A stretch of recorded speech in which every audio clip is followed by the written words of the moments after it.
Reporters sans frontières est une organisation de défense de la liberté de la presse et ça fait 25 ans qu'on fait ça. On fête nos 25 ans cette année et donc c'est une organisation non gouvernementale, association loi 1901, enfin tout simplement. On a trois, je dirais trois missions principales. La première, c'est d'informer. Donc on passe notre temps au siège à Paris à collecter des informations sur les atteintes à la liberté de la presse. Donc on a un réseau de correspondants un peu partout sur la planète et chaque fois qu'un journaliste est en danger quelque part, on recueille cette information et ensuite on la retransmet à la presse internationale, au pouvoir politique, etc. Ensuite, on a une deuxième fonction qui est de ce qu'on appelle faire du lobbying, du plaidoyer auprès des autorités nationales, auprès des gouvernements, auprès des institutions internationales. En gros, on essaie de convaincre, c'est-à-dire qu'une fois qu'on a recueilli l'information et qu'on sait que tant de journalistes sont en prison ou tant de journalistes ont été assassinés quelque part dans un pays, ben on va dans ce pays pour essayer de convaincre les autorités de changer, de faire libérer des journalistes emprisonnés, de mener une enquête sur les cas d'un journaliste assassiné, etc. Pour vous donner un exemple, il y a un journaliste qui est mort en prison faute de soins au Cameroun il y a quelques jours et on devrait envoyer une mission la semaine prochaine au Cameroun pour aller rencontrer les autorités. On a déjà un rendez-vous avec le ministre de la Communication, on espère pouvoir rencontrer le président de la République pour essayer de comprendre ce qui s'est passé et ce qui a fait que ce journaliste-là n'a pas eu les soins nécessaires et s'est retrouvé à mourir en prison. Et puis notre troisième fonction est une fonction d'assistance directe, c'est-à-dire qu'on est aussi là pour soutenir directement les journalistes en difficulté, en danger, leurs familles également. Donc on envoie de l'argent parfois aux familles des journalistes emprisonnés. On peut payer des avocats pour des journalistes emprisonnés également. C'est ce qu'on fait en ce moment en Iran, qui est l'une des, on va en parler beaucoup tout à l'heure, qui est l'une des plus grandes prisons du monde pour les journalistes, hélas. Donc on peut payer des avocats pour ces journalistes-là.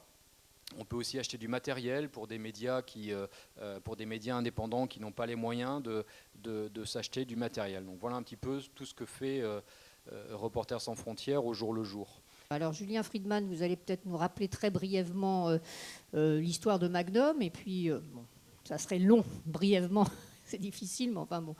Et puis nous expliquer aussi cette alliance presque normale, je dirais, avec Reporters sans frontières. Bien écoutez, en deux mots, pour fixer le décor, Magnum Photo est créé en 1947, notamment par Henri Cartier-Bresson et Robert Capa, mais aussi George Roger et Jim Seymour. On est donc en 1947 en sortie de guerre, 2 ans après la Seconde Guerre. Ce sont des photographes qui ont couvert les conflits et qui ont une vision du monde qu'ils ont envie de défendre et pour laquelle ils ont besoin, ils souhaitent être indépendants. C'est-à-dire qu'ils veulent garder le contrôle aussi bien de leurs travaux, de leurs photos, l'utilisation qui peut en être faite, et aussi une capacité à décider et à proposer les sujets qu'ils ont envie de faire. Donc de ne pas être uniquement en commande toujours, et aussi de garder cette volonté et cette indépendance. Donc on voit déjà qu'on est dans cette notion intrinsèque dans les gènes de Magnum qui est une liberté de regard, de montrer, de pointer du doigt et de s'assurer que l'usage qui est fait des photos n'est pas un usage à l'encontre de ce que le photographe a voulu montrer. Donc on est vraiment dans cette logique de contrôle. Depuis 60 ans, un peu plus de 60 ans maintenant, eh bien, Magnum Photo, c'est à peu près 80 photographes, 60 photographes vivants aujourd'hui, et une vingtaine de photographes dont on gère le fond et l'image, et qu'on essaie de promouvoir à travers le monde. C'est 4 bureaux, un bureau à Paris, le plus important, un bureau à New York, un bureau à Londres et un bureau à Tokyo. Et on a plusieurs activités, des activités en relation avec la presse qui nous aident et qui aident les photographes à continuer à développer leur sujet et à en proposer. On va dire c'est le cœur de l'agence. Et évidemment, ça fonctionne souvent pour les photographes en tandem avec des journalistes écrits. Et Abbas nous parlera de sa définition du mot photographe, je l'espère.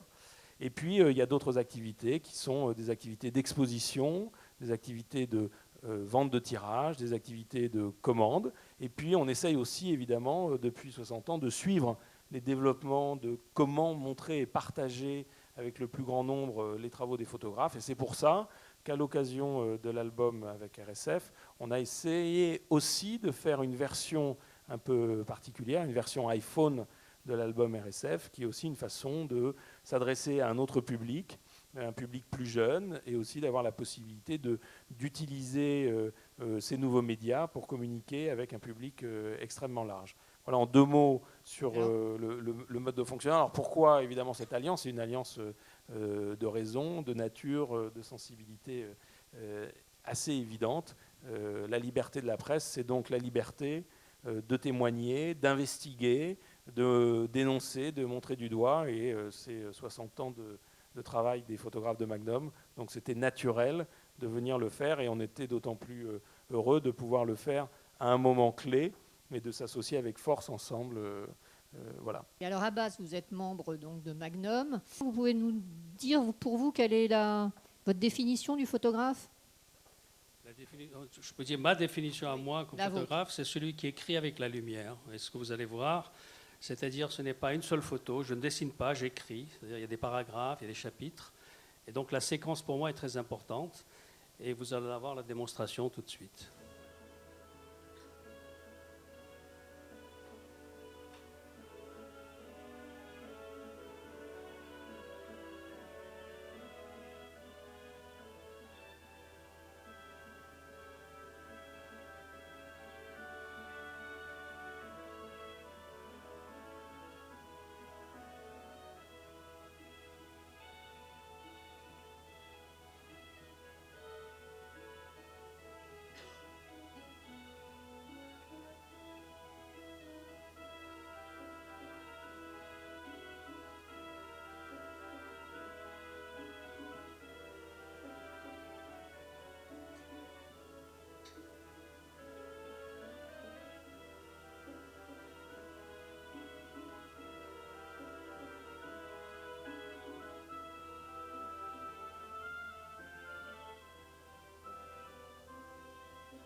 J'aime quand Abbas dit qu'un photographe, c'est écrire avec la lumière, parce que moi, qui ne fais que de l'écrit, c'est-à-dire je ne prends pas de photos, je n'ai peut-être pas ma place ici ce soir parce que je ne suis pas photographe et je refuse de faire de la télévision, je ne fais que de l'écrit.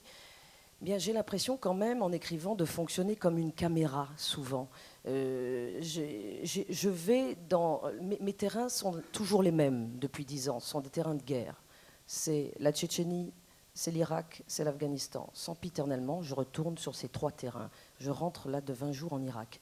Et quand je suis sur le terrain, justement, je fonctionne comme une caméra, sans en avoir une, parce que je ne veux pas en avoir une, parce que je ne veux pas qu'on me voie avec une caméra. Je ne veux pas que mon interlocuteur change éventuellement de comportement parce qu'il serait face à une caméra. Ce qui m'intéresse, c'est d'être, enfin ce que je sais faire, ce que j'ai fait depuis le départ et que je continue à faire parce que j'aime le faire, c'est être la plus discrète possible. C'est justement dans des moments durs de toutes ces sociétés qui sont complexes à raconter pour nous les journalistes et qui sont complexes pour vous, les consommateurs d'informations, à avaler presque. Oui, ça se passe sur la durée. C'est-à-dire, moi, ce que j'aime, c'est raconter le quotidien des gens. Et pour le raconter, il faut le vivre, évidemment. Il n'y a pas de mystère. Ça ne peut pas s'inventer. Et c'est ce qui fait, je crois, la différence. C'est ça, le grand reportage. Enfin, on dit grand reportage, c'est le reportage tout court. Parce qu'il n'y a pas pour moi de grand ni de petit reportage. Il y a simplement du reportage. J'ai tenu à faire partie de Reporters sans frontières parce que je veux défendre les journalistes libres et surtout je veux montrer qu'ils existent, qu'il y en a, qu'on peut faire ce métier en étant libre, mais il ne faut pas croire que cette liberté va de soi. Et c'est pour cela qu'il faut une organisation comme Reporters sans frontières pour être constamment comme un veilleur en train de se demander si ici ou là il n'y a pas des choses qui sont malencontreuses. Et malheureusement, il y en a de plus en plus, même chez nous. Parce que la liberté de la presse et l'autocensure, ça concerne également les médias français. C'est ce que moi j'appelle le formatage, ce contre quoi je me bats évidemment, c'est-à-dire ce qu'on apprend dans les écoles de journalisme, mais pas seulement. C'est une façon, un état d'esprit, un état pour comprendre le monde d'aujourd'hui, qui n'est pas facile à comprendre. Je crois, moi, au contraire, qu'il faut se dévêtir complètement de toutes ces idées reçues, de tout ce par quoi on est passé avant, pour presque naïvement oser aller sur place. Je le revendique, le terrain est uniquement le terrain. Et quand j'entends les gouvernements français, quels qu'ils soient, que ce soit M. Sarkozy ou un autre qui l'a précédé, nous dire que le reporter ne peut plus aller par-ci, par-là, de toute façon, si je les avais écoutés, je n'aurais rien fait, c'est simple. J'aurais été nulle part, je n'aurais pas écrit une ligne. Nous, les grands reporters, en tout cas également ceux qui ont contribué à cet album ce soir, nous avons choisi la liberté totale, celle de témoigner, celle d'avoir été présent à un moment important, peut-être pas important, mais qu'on a jugé riche de faire partager. Je crois que c'est ça, en tout cas moi, mon message de ce soir, c'est que le journalisme, aussi décrié qu'il fut, c'est avant tout du partage.